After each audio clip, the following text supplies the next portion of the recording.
Daily pre-trip inspection is an important aspect for preventing vehicle failures which could result in serious injuries or a visit by law enforcement.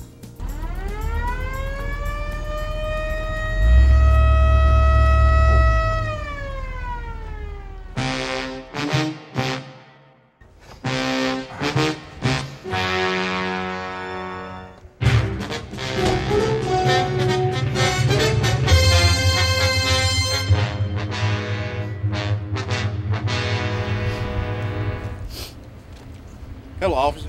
Now, I know I wasn't speeding, and I did stop at that last stop sign. You're in a heap of trouble, mister. The law don't allow you to operate this vehicle, especially one this big, when all your safety equipment's not working.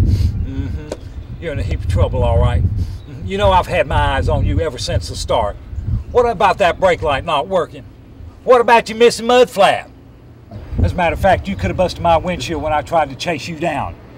Listen here, don't you fellas at DOT have a pre-trip inspection before you hit the road? You fellas need to go ahead and nip it. You hear me? Nip it in the bud. You know what, fella? I got a good mind to go ahead and run you in. And let me just tell you this.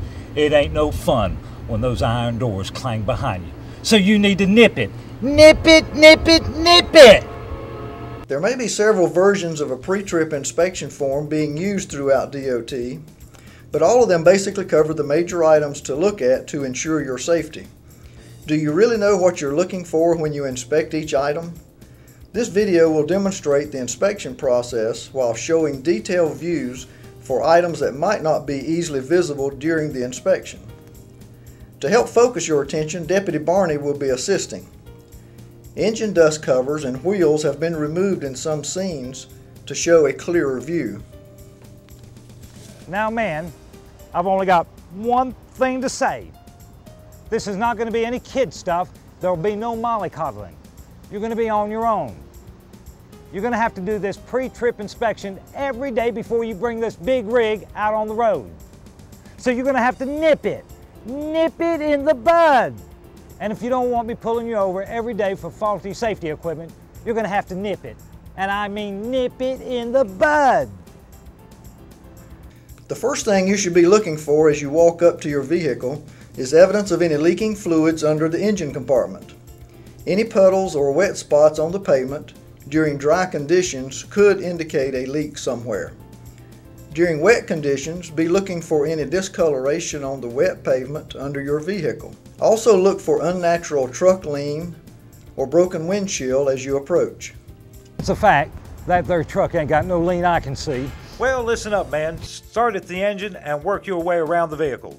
Down the side, around the back, and down the other side. Have you got that? Now tick a lock and listen up as Mr. DOT Inspector here shows you the finer points of pre-trip inspection. It's not where you start that's important, but that you do a complete pre-trip inspection each day. Depending on the make and model of the truck, some items being inspected, such as fuel and air tanks, may be located on either side of the vehicle. Proper levels for oil, power steering, and coolant fluids are essential for your vehicle to operate in a safe and efficient manner. How do you check your oil? Do you pull the dipstick out and look at it, or do you pull it out and wipe it off first before checking the fluid level? The latter is the preferred method. While you're looking at the reservoir for proper power steering fluid level, also check the windshield washer fluid level.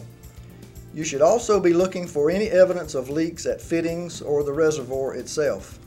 Let's now take a look at the coolant reservoir. Observe the sight glass on the coolant reservoir to ensure fluid level is sufficient. It is inevitable that fan belts and rubber hoses will eventually dry out and crack over a long period of time. Any evidence of cracks in rubber hoses should be taken care of. Also check for any leaks around hose connections. If fan belts are cracked or frayed, they should be replaced.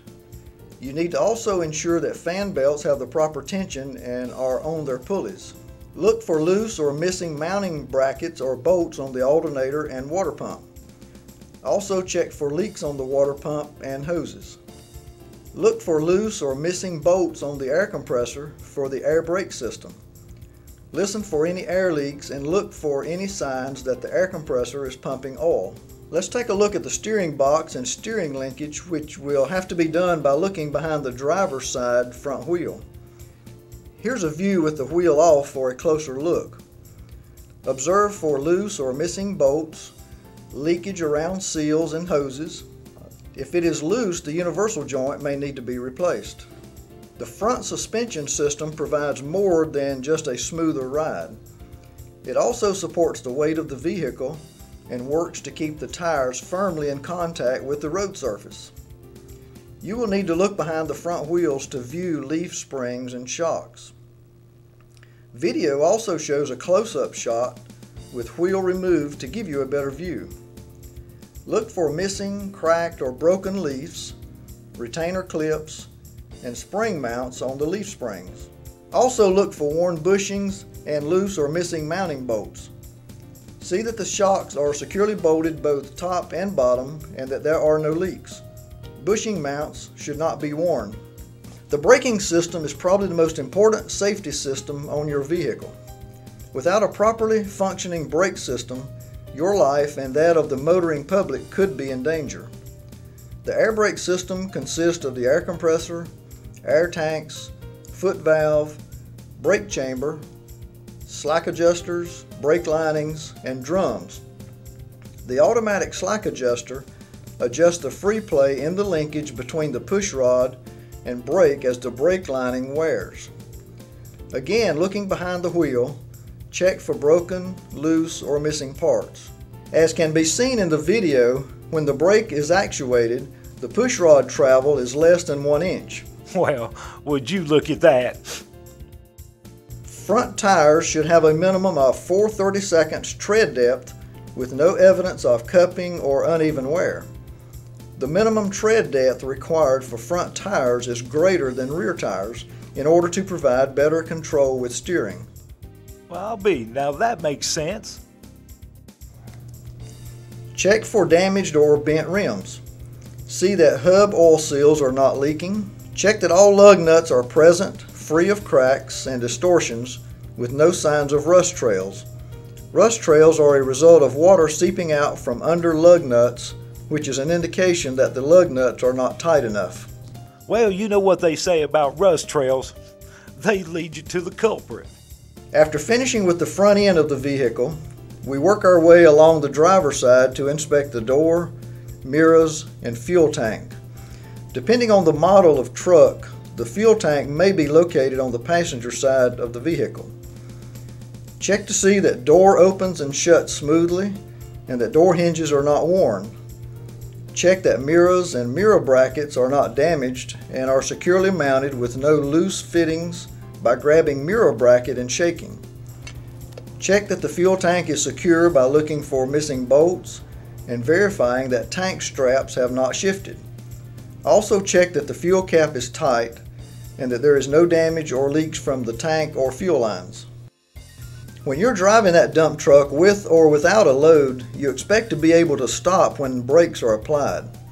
Water in your air brake system may affect your stopping distance. Make sure to drain your air tanks each day by pulling lanyard on dump valve during your pre-trip inspection.